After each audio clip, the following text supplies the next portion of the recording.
பாப்பாவுக்கு முதல் தடுப்பூசி போடுறோம். பாப்பா ரொம்ப அழுதுட்ருக்காங்க, ரொம்ப கஷ்டமாக இருக்குது.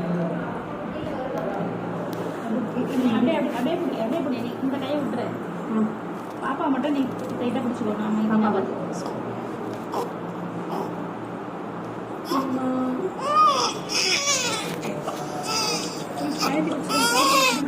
நீ அப்படியே பிடிச்சிக்கோங்க.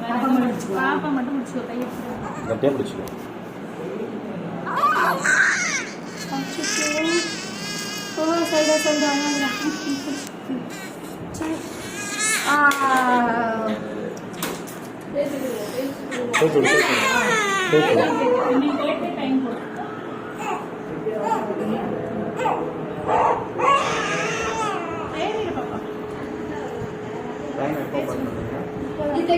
தேய்க்கக்கூடாது. எதுவுமே தேய்க்கக்கூடாது. வேக்சின் 45. சரிங்க சார்.